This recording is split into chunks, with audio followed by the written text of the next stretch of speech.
இந்த பகுதி மக்கள் மட்டுமல்ல, இங்கே பாட வந்திருக்கும்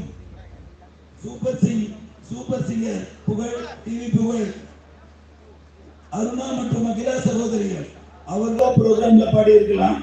பட் இன்னைக்கு லாஸ்ட் 3 நாளா நடந்துட்டு இருக்க ஒவ்வொரு விஷயம், மழை வந்தது, எல்லா காரியங்களும் இவ்வளவு சிறப்பா இந்த கோவில் சுவாமி சொன்ன மாதிரி இது மக்களால் உருவாக்கப்பட்ட கோவில்.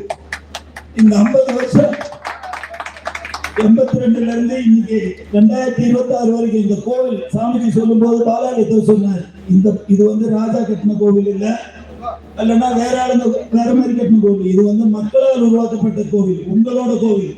ஓகே, அந்த கோவில இப்படி ஒரு விழா 20 வருட இடைவெளிக்கு பிறகு அருமையாக எல்லா மக்களுடைய ஒத்துழைப்புடன் ஆண்டாளர் மக்கள் மற்றும் ஆதம்பாக்கம் வேற எல்லா ஏரியாவிலும் தமிழ்நாடு ஃபுல்லா இருக்கிற ஒவ்வொரு மக்களும், இவன் ஒரு சின்ன எக்ஸாம்பிள் கும்பகோணத்திலிருந்து என்னோட ஃப்ரெண்டு விஜய் வந்திருக்காங்க இன்னைக்கு. அது மாதிரி ஒவ்வொருத்தரும் ஒவ்வொரு வீட்லையும் பார்த்தாங்கன்னா இது அவங்க வீட்டு ஃபங்க்ஷன் மாதிரி நினைச்சிட்டு அவங்க இன்னைக்கு வந்துட்டு இந்த 3 நாள் கும்பாபிஷேக நிகழ்ச்சி கண்டுகளித்து ரொம்ப சிறப்பா அவங்க வீட்டு ஃபங்க்ஷன் மாதிரி பண்ணிட்டு இருக்காங்க.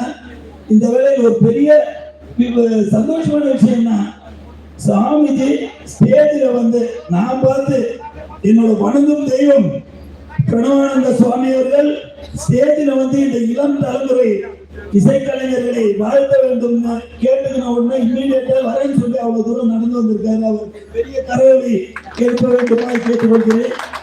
அவர் மக்கள் குருஜி, அவர்கிட்ட இந்த குரூப்பை வாழ்த்தி, இந்த பகுதி மக்கள் எல்லாரையும் வாழ்த்தி ஒரு 2 வார்த்தை பேசி கேட்டுக்கிறேன்.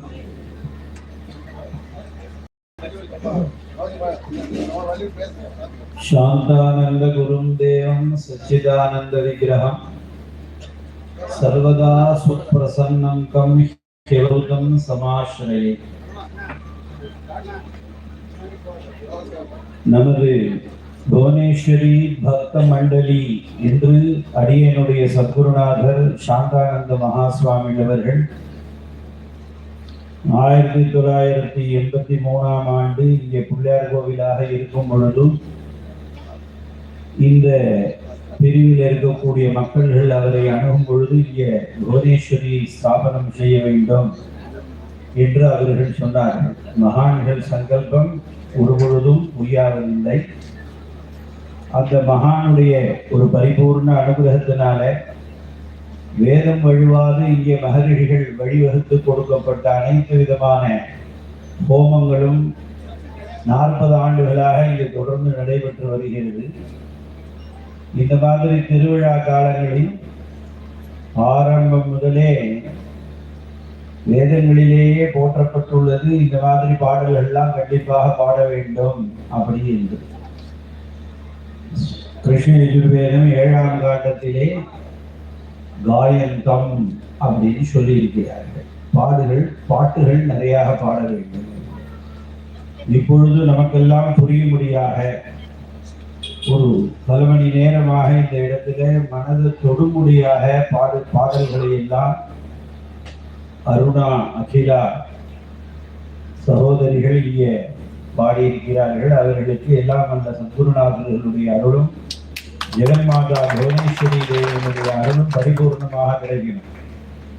போன மாதம் பேசிக்கொண்டு இருக்கும் பொழுது ஒருவர் சொன்னார், ஏன் புவனேஸ்வரி ஜெய் புவனேஸ்வரி அப்படின்னார். சமஸ்கிருதத்தில் 51 எழுத்து இருக்கு. 51 சக்தி பீடமும் புவனேஸ்வரிக்குள்ளதான் அடக்கம். அதனால தமிழ்நாடு முழுக்க 51 இடத்துல புவனேஸ்வரி வரணும். சாந்தானந்த சுவாமிகள் 7 இடத்துல தான் புவனேஸ்வரி பிரதிஷ்டை பண்ணினதாக ஸ்கந்தாசிரமத்திலேருந்து வருகை தந்த கணபதி